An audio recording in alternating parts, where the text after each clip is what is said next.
안녕하세요. 다산에듀 교수 이창선입니다. 자, 이번 시간에는 2021년 제4회 CBT 필기 기출문제 해설 강의를 같이 하도록 하겠습니다. 그럼 먼저 첫 번째 과목에 해당하는 소방 원론부터 같이 보겠습니다. 자, 문제 1번. 물이 소화약제로서 널리 사용되고 있는 이유에 대한 설명으로 틀린 것은? 자, 이거는 물 소화약제에 대한 문제가 되겠습니다. 자, 1번부터 보시면 다른 약재에 비해 쉽게 구할 수 있다. 그쵸? 이제 아프리카 같은 그 대륙을 제외하고는 우리나라에서는 아무래도 물은 손쉽게 구할 수가 있는 것 중에 하나죠. 그쵸? 자, 1번 맞고요. 2번, 비열이 크다. 그쵸? 물의 비열은 얼마예요? 물의 비열은 1이죠? 다른 물체에 비해서, 다른 유체에 비해서 비열이 크다라고 할 수가 있고요. 그 다음, 증발 자멸이 크다. 자, 물의 증발 자멸이 얼마예요? 증발 자멸? 물의 증발 자멸이 539칼로리가 되겠죠? 그람당. 그죠? 그람당 539칼로리로 증발 자멸이 크기 때문에 물이 소화약제로 적합한 거죠. 다음 4번. 점도가 크다. 자, 점도라고 하는 거는 뭐예요? 끈끈한 정도죠. 그죠? 물이 끈적끈적하면 어떻게 되겠어요? 소화약제로 쓸 수가 없는 거죠. 그죠? 점도가 어때야 돼요? 점도가 작은 겁니다. 그래서 답은 4번이 답이 되겠습니다. 다음 문제 2번. 할론 1301 소화약제와 이산화탄소 소화약제의 주된 소화 효과를 순서대로 가장 적합하게 나타낸 것은? 자, 지금 여기서는 두 가지 소화약제가 나와 있어요. 할론 소화약제와 그리고 이산화탄소 소화약제인데, 이제 보시면 이산화탄소 소화약제는 소화 효과가 몇 가지 있어요. 뭐 냉각 효과도 있을 수 있고, 뭐 질식 소화 효과도 있는데, 그 중에서 가장 주된 소화 효과를 고르는 겁니다. 그러면 할론 1301 소화약제는 바로 부촉매, 부촉매 소화로서 바로 화학적인 거죠. 억제 소화가 되는 겁니다. 억제 소화가 되고요. 그리고 이산화탄소 소화약제의 주된 소화 효과는 바로 질식 소화 효과라고 할 수가 있는 거죠. 그래서 답은 1번이 답이 되는 겁니다. 그죠? 할론 1301은 억제 소화, 그리고 이산화탄소 소화약제는 질식 소화가 주된 소화 효과가 되겠습니다. 다음 3번. 질산에 대한 설명으로 틀린 것은? 자, 질산입니다. 질산. 자, 첫 번째. 자, 부식성이 있다. 자, 질산 같은 경우는 금속에 대한 부식성이 있는 겁니다. 그래서 금속과 질산이 만나면 바로 금속을 부식시킬 수가 있는 그러한 아주 강한 산성의 물질이 질산인 겁니다. 그럼 2번, 불연성 물질이다. 그쵸? 자, 2번, 질산 같은 경우는 불연성. 그 불연성이라고 하는 거는 타지 않는다는 거예요. 그죠? 불연성 물질이고요. 3번, 산화제이다. 그죠? 질산은 아주 강한 산성을 띠고 있는 그러한 물질이죠. 그쵸? 자, 맞고요. 4번, 산화되기 쉬운 물질이다? 아니에요. 질산 같은 경우는 완전하게 산화가 되어 있는 상태입니다. 그죠? 그러니까 다른 물질을 산화시켜주는 거지 본인이 산화되지는 않다는 거죠. 그죠? 그래서 틀린 것은 4번입니다. 4번. 다음 문제 4번.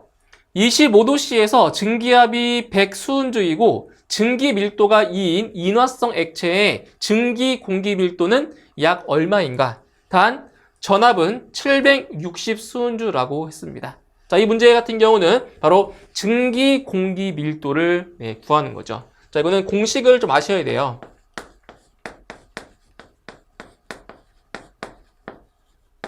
자, 보세요. 증기 공기 밀도는 대기압분의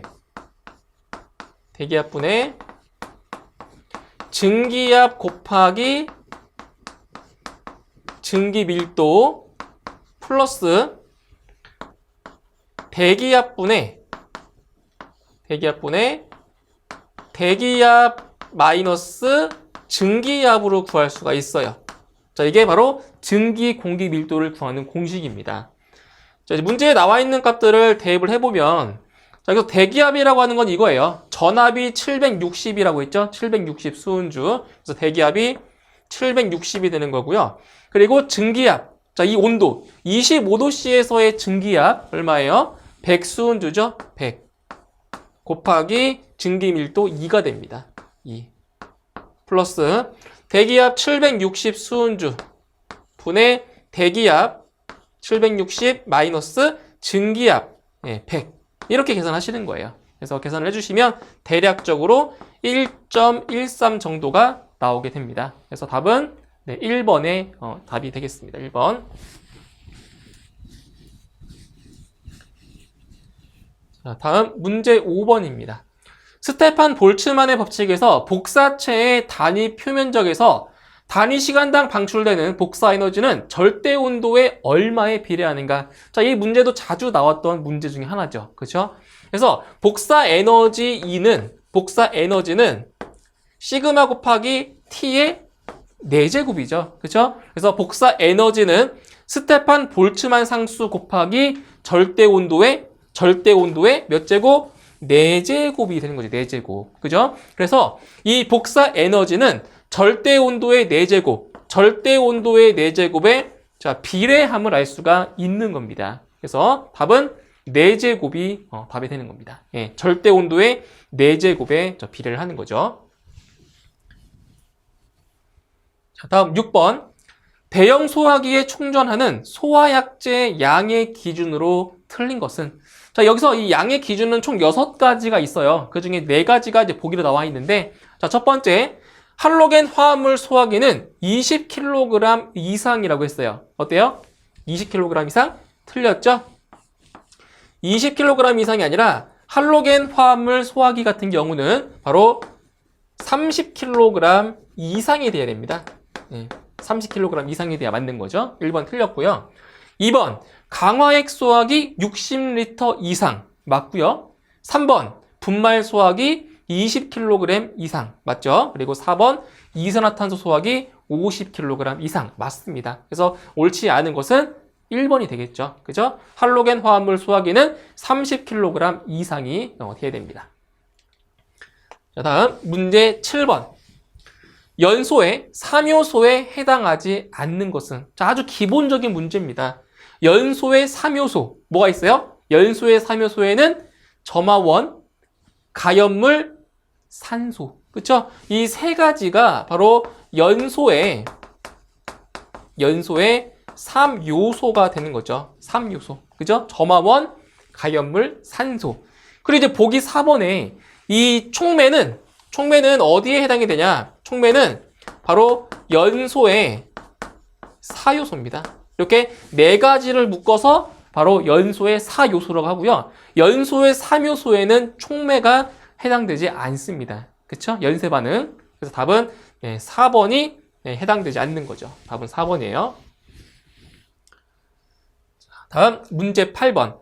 다음 가스 중 유독성이 커서 화재 시 인명피해 위험성이 높은 가스는? 자, 보세요. 1번 질소, 2번 산소, 3번 일산화탄소, 4번 수소. 자, 화재가 발생했을 때 발생하는 유독성 가스 뭐예요? 바로 3번의 일산화탄소가 되는 거죠. 그래서 일산화탄소가 발생하기 때문에 바로 화재가 발생하면 질식 사망이 되는 겁니다. 그렇죠? 답은 3번의 일산화탄소가 되겠습니다. 다음 문제 9번. 메탄가스 1몰을 완전 연소시키기 위해서 필요한 이론적 최소 산소 요구량은 몇 몰인가? 자, 보세요. 메탄가스 1몰을 완전 연소시켰대요. 그 완전 연소시켰다는 것은 무엇과 반응한 거죠? 무엇과? 바로 산소와 반응을 한 겁니다. 산소와 반응을 해서 바로 이산화탄소와 물이 생성이 돼요. 완전 연소를 하면. 자, 이거는 그 화학 반응식을 좀 아셔야 돼요. 자, 일단 메탄가스의 분자식이 뭐예요? 메탄가스는 CH4죠. 그죠? 이게 메탄가스예요. 자, 메탄가스와 산소가 반응이 되는 거죠. 그죠? 완전 연소가 되는 거니까. 자, 산소와 반응을 하면 이산화탄소와 그리고 물이 생성이 돼요. 이게 바로 이산화탄소와 물이 완전 연소 생성물인 겁니다. 그렇죠? 근데 여기서 보세요. 여기서 지금 메탄가스 1몰, 그죠? 메탄가스 1몰이 완전 연소시키기 위해서 필요한 산소 요구량이 얼마냐? 이것도 맞춰주시면 돼요. 이게 몰수를 2가 되죠? 여기 2가 됩니다. 이런 식으로 몰수를 맞춰주시는 거예요. 몰수를. 그래서 이거 어떻게 맞춰주시는 거냐면, 자, 이걸 기준으로 보시면 돼요. 지금 여기 탄소 원자가 하나 있잖아요. 그리고 여기 이쪽에, 그러니까 이쪽 왼쪽에 있는 식과 오른쪽에 있는 식이 개수가 완전히 똑같아야 돼, 개수가. 그럼 여기 탄소 하나 있죠? 우변에 탄소 하나가 있어요. 그죠? 그 다음에 여기 수소 원자가 4개 있잖아요. 그런데 지금 여기는 수소 원자가 2개예요. 그래서 앞에다가 요 2를 곱해준 거예요. 2를. 그럼 수소 원자 4개 되는 거죠. 맞나요? 4개. 그 다음에 여기 보세요. 여기는 지금 현재 산소 원자가 2개예요. 2개. 그런데 오른쪽에는 여기 산소 원자 2개에다가 2개. 그럼 4개죠, 4개. 우변에 4개니까 왼쪽에도 산소 원자 4개를 맞춰주기 위해서 여기다 2를 곱한 겁니다. 그쵸? 이렇게 맞춰주시는 거예요. 그래서 메탄가스 1몰, 메탄가스 1몰을 완전 연소시키기 위해서 필요한 산소의 몰수는 몇 몰이다? 2몰이다. 그쵸? 앞에 곱해진 게 몰수예요. 그래서 답은 2번이 답이 되는 겁니다. 그래서 요 화학 반응식을 알고 계시면 쉽게 답을 구할 수가 있겠죠. 그죠? 자, 다음 10번 문제입니다. 10번. 화재로 인하여 산소가 부족한 건물 내에 산소가 새로 유입된 때에는 고열가스의 폭발 또는 급속한 연소가 발생하는데 이 현상을 무엇이라고 하는가? 자, 보세요. 화재가 발생하면 아무래도 건물 내부에 산소가 부족해지겠죠. 그죠? 자, 부족한 상태에서 자, 문을 개방해서 그 새로운 신선한 공기가 유입되면, 산소가 유입되면 어떻게 된다고요? 요 가연성 고열가스가 폭발한다고요.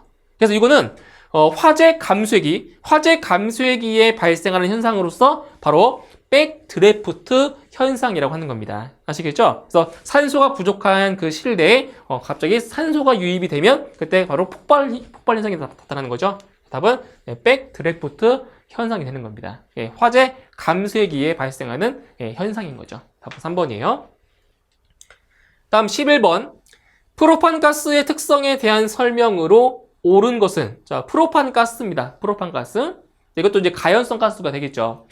자, 1번. 누출된 프로판가스는 공기보다 가벼워 천장에 모인다. 어때요? 틀렸죠? 프로판가스는 공기보다 무겁습니다. 가벼운 게 아니라. 공기보다 무겁기 때문에 천장에 모이지 않고 바닥에 모입니다. 바닥에. 무겁기 때문에 공기보다. 1번 틀렸어요. 가스 비중, 즉 증기 비중이 약 0.5이다.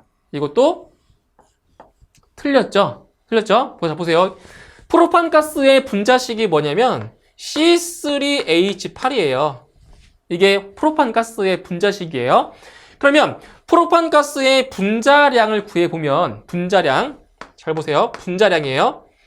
이 탄소 원자는 얼마예요? 원자량이 12죠. 12 곱하기 여기 3개니까 3이고요. 더하기 수소 원자량은 1이죠. 그죠? 1 곱하기 8개니까 곱하기 8. 그러면 프로판가스의 분자량은 44가 됩니다. 44. 그럼 여기서 증기 비중은 공기의 평균 분자량 29예요, 대략. 공기의 평균 분자량 분의 프로판의 분자량이죠. 44. 이렇게 돼요. 그럼 계산을 해보시면 이 값은 대략적으로 1.5 정도가 나옵니다. 1.5. 그래서 가스 비중은 대략 0.5가 아니라 1.5가 되는 거예요. 그래서 1.5가 되기 때문에 공기보다 가벼운 것이 아니라 무겁다가 되는 거예요. 맞죠? 그래서 비중이 1보다 크면 공기보다 무거운 거고요. 비중이 1보다 작으면 공기보다 가벼운 거예요. 그죠? 그래서 답은 2번 틀렸고요. 3번. 연소 범위는 약 2.1에서 9.5 볼륨 %이다. 자, 연소 범위 같은 경우는 이제 폭발 범위를 말하는데 바로 연소 하한계와 연소 상한계로 나타낼 수 있는 거죠. 그래서 프로판가스의 연소 하한계는 2.1 정도가 되고요. 그리고 연소 상한계가 9.5 볼륨 %가 됩니다. 그래서 3번이 맞습니다. 3번이 맞는 답이고요. 4번. 프로판가스는 LNG의 주성분이다. LNG의 주성분이 아니라 프로판가스는 우리 가정에서 사용하는 가스가 뭐예요? 바로 LPG죠. LPG. 네, LPG의 주 성분이 바로 프로판 가스라는 겁니다. 그래서 요 LPG가 유출이 되면 요 바닥에 가스가 많이 가라앉게 되는 거예요. 반대로 요 LNG 같은 경우는 유출이 됐을 때 천장으로 모입니다. 왜냐면 공기보다 가볍기 때문에. 그렇죠? 그래서 옳게 설명된 것은 바로 3번입니다. 네, 연소 범위는 2.1에서 9.5 정도가 되는 거죠.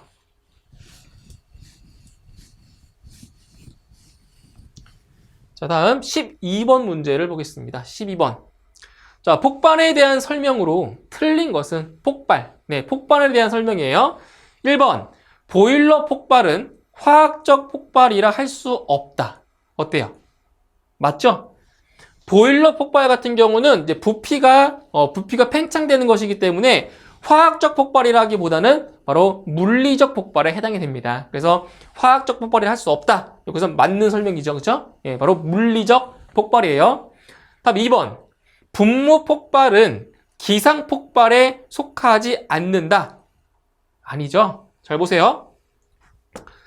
요 기상 폭발에는 크게 5가지로 분류할 수 있어요. 기상 폭발에는 어떤 것들이 있냐면 바로 잘 보세요. 분무 폭발이 있어요. 분무 폭발. 그다음 분진 폭발. 그리고 분해 폭발. 그리고 증기윤 폭발. 네, 이런 것도 있어요. 그래서 이 분무 폭발 같은 경우는 바로 기상 폭발에 속하는 거죠. 맞죠? 그래서 분무 폭발은 기상 폭발에 속하는 겁니다. 그죠? 그래서 2번이 틀린 내용이에요. 그 다음 수증기 폭발은 기상 폭발에 속하지 않는다. 어때요? 맞는 거죠? 바로 이 수증기 폭발은 기상 폭발에 속하지가 않는 거죠. 그쵸? 해당 안 돼요. 그 다음 4번 화약류 폭발은 화학적 폭발이라 할 수가 있다. 어때요? 맞는 거죠? 그죠? 예. 화약류 폭발은 화학적 폭발입니다. 화약이니까 화학적인 거 맞잖아요. 그쵸? 그래서 폭발에 대한 설명 중 틀린 것은 바로 2번이 되는 겁니다. 네, 분무 폭발은 기상 폭발에 해당이 되는 거죠. 그죠? 답은 2번이에요. 자, 다음 13번. 위험물 안전관리법령상 분명히 특수 인화물에 해당하는 것은, 자, 특수 인화물 같은 경우는 바로 인화성 액체, 제4류 위험물인 인화성 액체 중에 하나인데, 이 보기 중에서 특수 인화물에 해당하는 것을 찾는 거예요. 특수 인화물. 자, 그래서 하나씩 볼게요. 이 보기에 나와 있는 이 물질들은 전부 다 제4류 위험물이에요. 인화성 액체. 그래서 이 등유 같은 경우는 제2석유류죠. 제2석유류. 그러니까 인화성 액체 중에 하나인 거죠. 제2석유류고요. 그 다음 경유도 마찬가지로 이것도 제2석유류입니다. 제2석유류. 그리고 디에틸에테르. 요 디에틸에테르가 바로 특수인화물입니다. 이게 특수인화물. 네. 그리고 휘발유. 우리가 알고 있는 가솔린. 휘발유가 바로 제1석유류에 해당이 되는 거고요. 제1석유류. 그죠? 이렇게 해서 특수인화물에 해당하는 것인 바로 3번. 디에틸에테르가 되는 겁니다. 답은 3번이에요. 자, 다음 14번. 기계적 열 에너지에 의한 점화원에 해당되는 것은, 자, 보세요. 기계적 열 에너지가 있고요. 그리고 화학적 열 에너지, 그리고 원자력 열 에너지가 있어요. 그럼 보기 중에서 기계적 열 에너지로만 나열된 것을 찾으시면 돼요. 배열된 것을. 자, 1번. 충격, 기화, 산화. 자, 여기서 이 충격은 기계적 열 에너지가 맞죠? 충격인 거, 기계적으로. 그런데 기화와 산화 같은 경우는 바로 화학적 열 에너지가 되는 겁니다. 여기 틀렸죠? 기화와 산화는 네, 화학적 열 에너지가 되고요. 2번, 촉매, 열 방사선, 중압. 자, 보세요. 촉매와 중압은 화학적 열 에너지가 되는 거고요. 그리고 열 방사선 같은 경우는 바로 원자력 열 에너지가 되는 겁니다. 답 탄이죠, 이건. 그죠? 다 아니에요. 그 다음 3번 충격, 마찰, 압축. 그죠? 3번이 바로 기계적 열 에너지로만 묶여 있는 거네요. 그쵸? 3번 충격, 마찰, 압축. 이것이 기계적 열 에너지로 묶어 있는 답인 겁니다. 답은 3번이 되죠. 4번 응축, 증발, 촉매. 이것도 기계적 열 에너지가 아니죠. 뭐 증발이나 촉매 같은 경우도 다 화학적 열 에너지가 되는 거죠. 답은 3번이 답이 되겠습니다. 다음 문제 15번.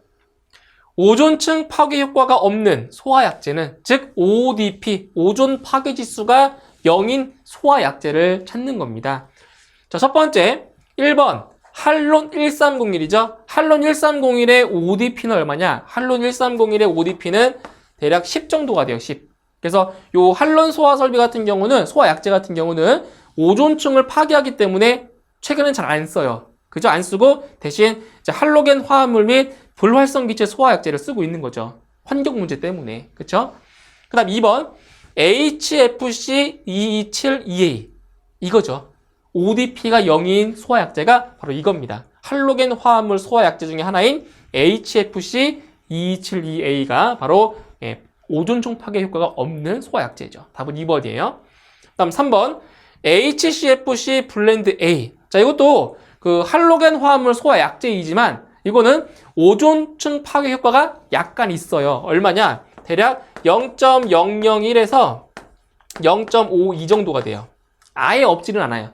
약간 있어요. 그래서 완전히 0이 되는 건 아니겠죠. 그죠?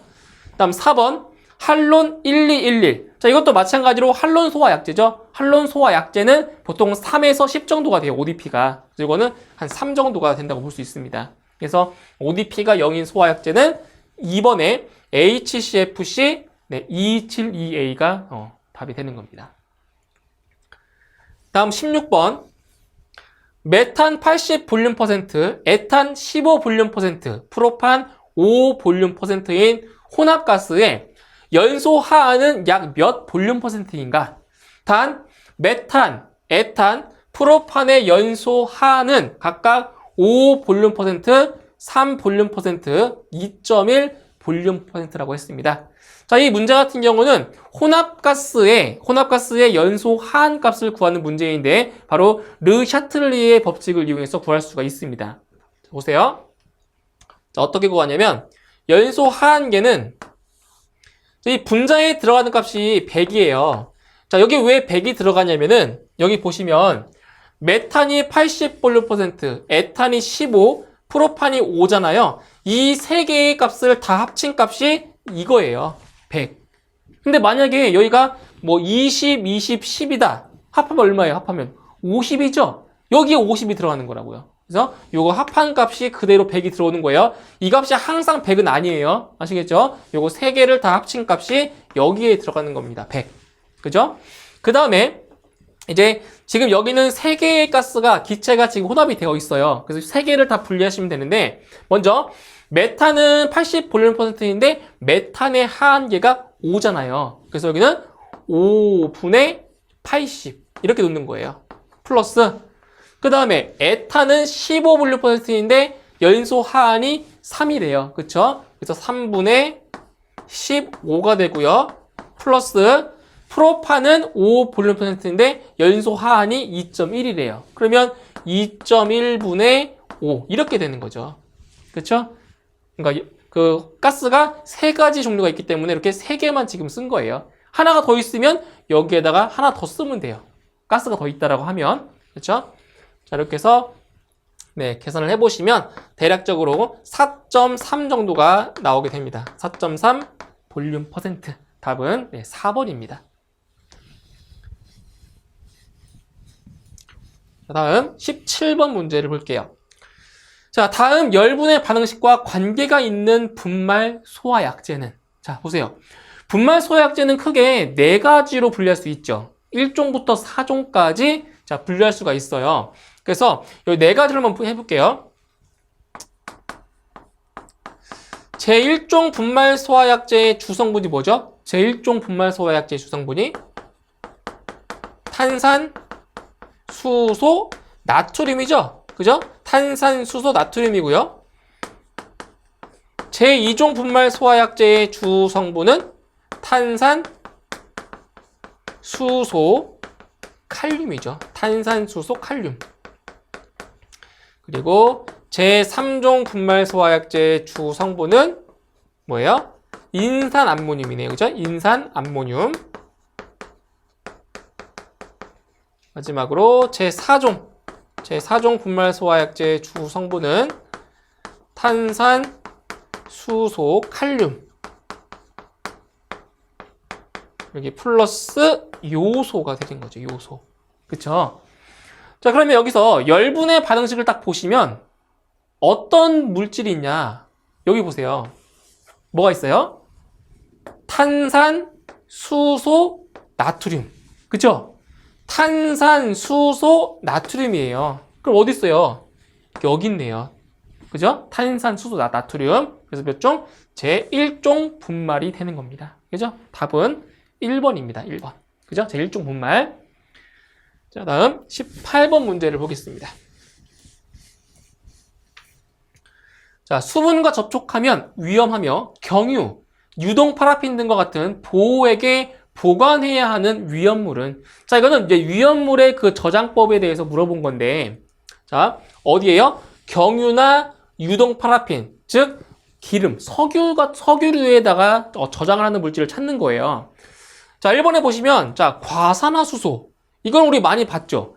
과산화수소는 우리가 다쳤을 때 소독약으로 많이 쓰는 거잖아요. 그래서 이 과산화수소 같은 경우는 이제 햇빛만 피해주면 돼요. 그래서 일반적으로 우리 가정에서 그 플라스틱 통에 보관을 하잖아요. 그렇죠? 그래서 이 과산화수소는 석유 같은 곳에 저장할 필요는 없는 거죠. 그죠?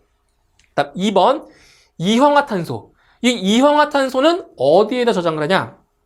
바로 물 속에 저장을 하는 거죠. 물속. 그죠? 물 속에 저장하는 거고요. 3번의 황. 이것도 마찬가지로 네, 석유 속에 저장하지 않고요. 그리고 4번의 칼륨. 칼륨이 바로 금수성 물질인 거죠. 그죠? 물과 반응하면 폭발해요. 그죠? 그래서 이 칼륨 같은 경우는 석유류에 저장하게 되어 있는 겁니다. 그래서 답은 4번의 네, 칼륨이 답이 되겠습니다. 다음 19번. 불연성 가스에 해당하는 것은, 자, 불연성 가스라고 하는 거는 타지 않는 거죠. 화재가 발생하지 않아요. 그죠? 자, 근데 여기서 보시면 프레온 가스, 암모니아 가스, 일산화탄소 가스, 메탄 가스. 자, 보시면 2번, 3번, 4번. 요 2번, 3번, 4번은 바로 가연성 가스입니다. 가연성. 그죠? 연소가 된다고요. 가연성 가스에 해당이 되고요. 바로 이 프레온 가스는 바로 불연성 가스인 거죠. 그죠? 이거 남기하시면 되고요. 프레온 가스는 불연성 가스에 해당이 되는 겁니다. 자, 다음 20번. 피난 계획의 일반적인 원칙 중 fail shape 원칙에 해당하는 것은, 자, 이 용어를 보세요. fail이라고 하는 것은 실패했죠. 그러니까 피난을 실패한 거예요. 실패를 하더라도 safe, 안전하다고요. 이게 무슨 얘기냐? 자, 한 가지의 피난기구가 고장이 나도 다른 수단을 이용해서 피난할 수가 있다는 그런 원칙인 거죠. fail safe라고 하는 것은. 그죠? 한 번 실패를 해도 안전할 수 있다고요. 맞죠? 그래서 fail shape 원칙에 해당하는 것은 뭐겠어요? 바로 두 방향 이상의 피난 통로를 확보해야 될 것. 그러니까 한 가지의 피난 통로가 막혀 있어도 또 다른 통로로 또 가면 되는 거잖아요. 그렇죠? 그래서 두 방향 이상의 피난 통로를 확보해야 될 것. 이것이 바로 fail shape 원칙에 해당이 되는 겁니다. 그래서 답은 네, 2번이 답이 되겠습니다. 2번.